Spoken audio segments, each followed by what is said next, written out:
Eh bien, salut tout le monde les amis, ici Pegajinka et bienvenue dans cette review des épisodes de Baby Burst Quad Strike, les épisodes 14 à 18 si je dis pas de bêtises.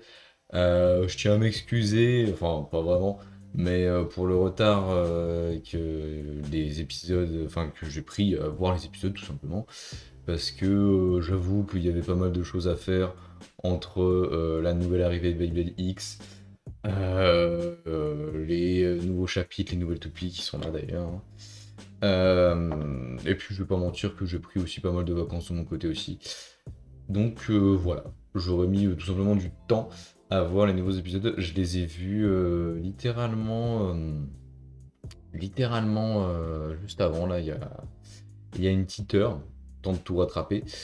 Et bah, j'ai eu globalement de la chance dans le sens où c'était des épisodes qui rentraient dans un seul et même arc qui a l'air de se positionner comme une espèce d'arc final pour la série. Donc effectivement, ça risque d'être plutôt sympathique. Et qu'est-ce que j'en ai pensé au final? J'en ai pensé que c'était des masterclass absolues, putain. On va parler d'un certain moment. Vous savez tous de quoi je vais parler pour ceux qui ont vu les épisodes. Mais banger absolu. Vraiment. Ah, j'avais des attentes et j'avais des peurs concernant cette série. La série a fait en sorte de tout, de raccorder les wagons comme il fallait. Et même de corriger certains plot holes des saisons d'avant. On va en parler. Mais non, c'est incroyable ce qui s'est passé. Là, vraiment, je ne m'y attendais pas. Vu ce qu'on nous avait annoncé, je m'y attendais vraiment pas. Donc, globalement, qu'est-ce qui s'est passé dans ces derniers épisodes? Alors, il y a eu Aiga qui est arrivé chez Belle, où on a eu le droit du coup à un épisode 14 un peu sympatoche, où Aiga combat un peu tout le monde. Ça m'a fait penser un peu au moment où est arrivé Dante, sauf que là c'était en un seul épisode, donc c'était beaucoup plus intéressant. D'autant plus que, euh, bah, en fait, il y a eu un parallèle entre Pri et Pax, donc la relation sœur-frère qu'ils ont, et Aiga et sa sœur à lui. Où du coup Aiga lui était plus positionné en tant que grand frère et où il avait vraiment envie de donner une leçon à Pax et d'expliquer à Pri que c'est sa propre personne qui a le droit de combattre comme elle en a envie, etc. Et ça va être un peu la grosse thématique qui va nous suivre tout au long de l'arc, sachant que là pour l'épisode 18 il y a eu une véritable scission qui s'est faite entre les personnages de Pax et de Pri. Donc ça va être relativement intéressant à observer pour la suite. Dans l'ensemble, juste après, on a le droit à une espèce de tournoi où l'enjeu est d'affronter le champion du monde Aiga, qui du coup apparemment est redevenu champion du monde. Alors ça fait partie des plot holes que la série a pas du tout corrigé, mais bon, en même temps, c'était tellement un bordel que je vois pas vraiment comment ils auraient pu sauver les wagons. J'ai aucune putain d'idée de ce qu'ils ont branlé, en fait. On va faire simple, hein. Dans la saison d'avant, c'était Valt le numéro 1 mondial. On le savait pas parce qu'il n'y avait pas eu de combat entre Aiga et Valt qui avait au moins pris le temps, tu sais, juste, limite avec juste des freeze frames ou des arrêts sur image, tu vois, de nous montrer l'événement en particulier. C'était passé sous tapis en mode on s'en bat les couilles. Et, a priori, Aiga est redevenu champion du monde entre temps. Alors que j'ai l'impression qu'entre Quad Drive et Quad Strike, il s'est pas non plus passé masse de choses. Et c'est à ce moment-là où je me pose des questions du genre quid du combat Rashad Bell Valt à la fin de la saison. C'était quoi l'enjeu de ça si c'était pas de battre le champion du monde en fait? Je me pose plein de questions. Cette saison remet en question pas mal de choses dans le parcours de Bell dans sa saison respective, pardon. Après, c'est peut-être dû aussi au fait que les objectifs de Bell et son iconisation en tant que protagoniste étaient très mal foutus dans la saison Quad Drive. Mais j'ai du mal. J'ai eu du mal avec cette révélation. Toujours est-il que du coup, bah, là, on a un vrai enjeu qui est de faire un tournoi pour vaincre le champion du monde et avoir le titre. Ok. Sachant que du coup, on croise Kit qui se rajoute au tournoi entre temps, qui a toujours pour ambition du coup de revaincre le champion du monde entier, qui cette fois est Aiga et pas Valt. Je dois dire que personnellement, ça me gêne pas plus que ça. J'avais pas vraiment de grosses attentes concernant le personnage de Kit, à vrai dire. Il a jamais vraiment été trop transcendant, il a jamais eu de gros objectifs. Donc le revoir, on va dire, aussi fidèle que d'habitude, bah, ça me gêne pas spécialement plus que ça. Il est vraiment anecdotique, il est juste fort et un peu stylé, donc vraiment pas grand chose à ajouter à ce niveau-là. Le vrai point où ça va être intéressant, c'est que du coup, bah, ils vont faire un tournoi avec différentes épreuves un peu rigolotes, avec des courses, des concours de saut, des courses à pied, parce que oui, il y a des courses de toupie aussi. Je dois avouer que le côté pas trop sérieux de ces compétitions m'a pas vraiment gêné personnellement. Je pourrais comprendre que ça gêne. Personnellement, moi, en fait, c'est ça. On en est arrivé à un stade avec la série où ça me dérange pas plus que ça. Donc voilà. Mais je pourrais comprendre que ça dérange et que ça brise un peu l'immersion en termes de compétitivité et que du coup tu puisses potentiellement perdre une phase d'un tournoi sur une épreuve qui a rien à voir avec du Beyblade d'habitude, tu vois. Toujours est-il que du coup le tournoi bat un peu son plein, il y a les éliminatoires et dans l'ensemble on a Kit qui attend en finale du coup soit Pris soit Belle pour que un des deux l'affronte pour que à la fin le gagnant du combat Kit versus un des deux combatte Taiga pour avoir le titre. C'est pas très compliqué mais j'ai vraiment galéré. Et dans l'ensemble, du coup, les combats vont être l'occasion pour Pris de s'affirmer une fois définitive en tant qu'elle-même, et pas en tant que Quadra, en tant que marionnette de son frère. Il y a une vraie affirmation de sa personnalité et une vraie scission et des révélations assez grandiloquentes, attention, sur la personnalité de Pax, qui commence du coup justement à être de plus en plus corrompu avec le pouvoir qu'il a entre les mains. En parallèle, du coup, on a Chou qui fait son retour et de manière pertinente dans cette saison, comparé à celle d'avant. Non, mais ça me rend fou parce que j'ai vraiment l'impression que cette saison, qui n'était pas prévue à la base, est ce qu'on aurait dû avoir depuis le début dans la série. C'est-à-dire des enjeux à avoir pour notre protagoniste, des retours pertinents des anciens personnages, et potentiellement des thématiques assez sympathiques à observer, quoi. Donc j'avoue que j'apprécie cette saison, mais ça me fout le seum pour celle d'avant, tu vois ce que je veux dire ou pas? Sachant que les deux sont quand même intrinsèquement liés parce que elles ont quand même un personnage récurrent qui revient assez souvent. Bref. Du coup, je disais qu'en parallèle, Chou va revenir sur le site du début, merci, où on a le fameux stadium qui génère des pouvoirs élémentaires, et va nous fournir des explications concernant cela en liant, s'il vous plaît, ce pouvoir-là aux saisons d'après, enfin aux saisons d'avant.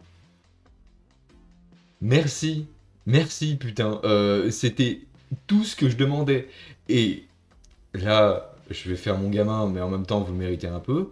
Est-ce que c'était si compliqué que ça d'arriver et de me dire tout simplement, ah bah Rad, tous les délires de résonance, Gold Turbo, etc. En fait, c'était lié à un pouvoir élémentaire qu'on connaissait pas vraiment, et maintenant on peut l'examiner scientifiquement avec des outils qu'on a. Est-ce que c'était si dur que ça? Je suis désolé, non. Je suis désolé, non. C'était con, c'était bien trouvé, j'en demandais pas plus. Donc je suis très content que cette série, elle ait enfin mis les pieds dans le plat dans le fait que du coup, la série n'est plus du tout réaliste, même si franchement, fallait avoir un compas dans l'œil pour pas le voir ça.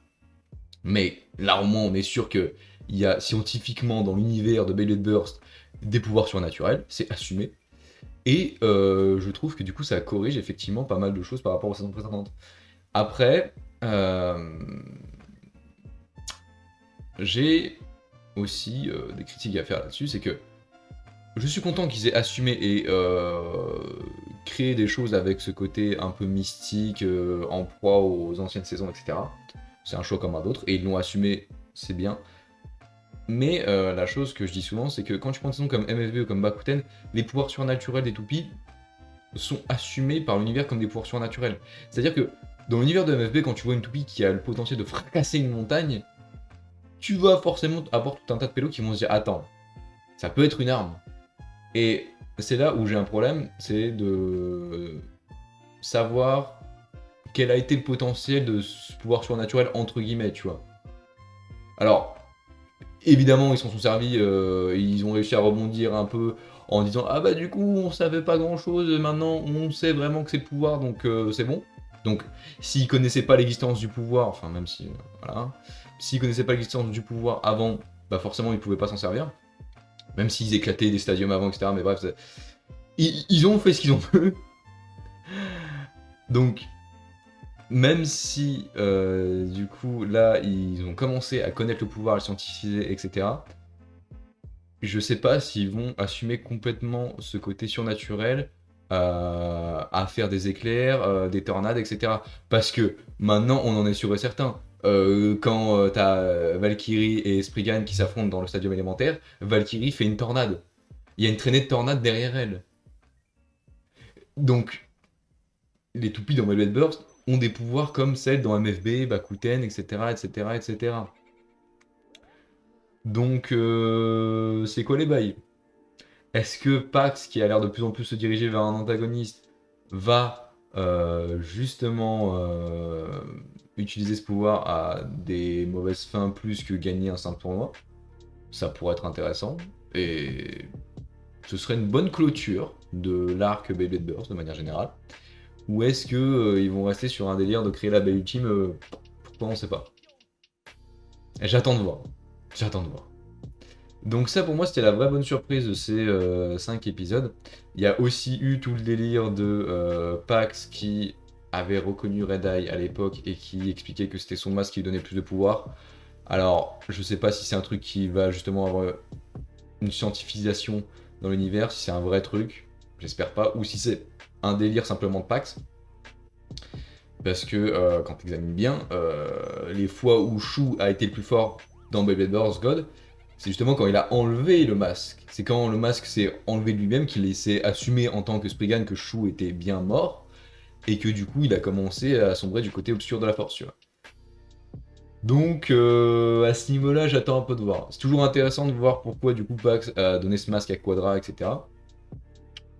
Mais j'attends de voir si c'est juste une petite obsession un peu malsaine ou si c'est un vrai truc. Si c'est un vrai truc, va falloir une autre explication. Et là, vous voyez, je vais faire mon mea culpa. Si tu me donnes des explications comme tu m'en as donné jusqu'à présent, je marche avec toi, y a pas de souci. Je suis un homme simple. Vous me donnez des bonnes choses, des trucs crédibles dans un univers, je marche. Je ne suis pas plus compliqué que ça. Mais force est de constater, et ça, je suis désolé, je vais forcer le trait là-dessus, que jusqu'à présent, la série n'a fait aucun effort sur les points que j'avais évoqués auparavant. C'était aussi simple que ça, je demandais pas plus. Je demandais pas plus pour scientifiser l'univers et faire en sorte qu'il soit cohérent.